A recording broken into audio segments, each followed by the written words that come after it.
ಶಿಕ್ಷಕರು ಇವರೆಲ್ಲರೂ ಕೆಲವರು ಮಧ್ಯೆ ಬಂದರು, ಕೆಲವರು ಬಿಟ್ಟೋದ್ರು, ಎಲ್ಲರೂ ಈ ಶಾಲೆಯಲ್ಲಿ ಓದಿದ್ದೀರಾ.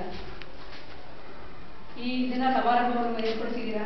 ಈ ಸಮಾರಂಭಕ್ಕೆ ಒಪ್ಪಿಗೆ ಕೊಟ್ಟು ಅವಕಾಶ ಮಾಡಿಕೊಟ್ಟ ಹೆಡ್ ಮಾಸ್ಟರ್ಗೆ ನನ್ನ ನಮನಗಳು. ಹಾಗೆಯೇ ಈಗ ಜೀವನದಲ್ಲಿ ನೀವೆಲ್ಲರೂ ವಿದ್ಯಾರ್ಥಿ ಜೀವನದ ಹಂತವನ್ನು ಮುಗಿಸ್ಬಿಟ್ಟಿದ್ದೀರಾ. ಇವಾಗ ನೆಕ್ಸ್ಟ್ ಏನಿದ್ರು ಎಲ್ಲರೂ ಇನ್ನೊಂದು ಹೊಸ ಜೀವನಕ್ಕೆ ಕಾಲಿಡ್ತಾ ಇದ್ದೀರಾ. ಈ ಸಂದರ್ಭದಲ್ಲಿ ಮತ್ತೆ ನೀವು ನಿಮಗೆ ಓದಿಗೆ ಶ್ರೀಕಾರ ಹಾಕಿದಂತಹ ಹಾಗೆ ಹೇಳಿಕೊಟ್ಟಂತಹ ಟೀಚರ್ಸ್ನ ಜ್ಞಾಪಿಸಿಕೊಂಡು ಮತ್ತೆ ವಾಪಸ್ ಬಂದು ಈ ಸಂತೋಷ ಕೂಟವನ್ನು ಏರ್ಪಡಿಸಿದ್ದೀರಾ. ಅದಕ್ಕಾಗಿ ನನಗೆ ತುಂಬ ಸಂತೋಷ ಆಗ್ತಾ ಇದೆ. ನಮ್ಮ ಮಕ್ಕಳೆಲ್ಲ ಇಷ್ಟು ಚೆನ್ನಾಗಿ ಓದಿ ಇಷ್ಟು ಇದೆಲ್ಲ ಆಗ್ತಿರಲ್ಲ ಅಂತ ಖುಷಿ ಆಗ್ತಾ ಇದೆ. ಹಾಗೆಯೇ ಮುಂದಿನ ಜೀವನದಲ್ಲೂ ದೇವರು ನಿಮಗೆ ಇದೇ ರೀತಿ ಸಂಭ್ರಮಗಳನ್ನು ಉಂಟು ಮಾಡಲಿ ಅಂತ ಸ್ವಾಮೀಜಿಗಳಲ್ಲಿ ಪ್ರಾರ್ಥನೆ.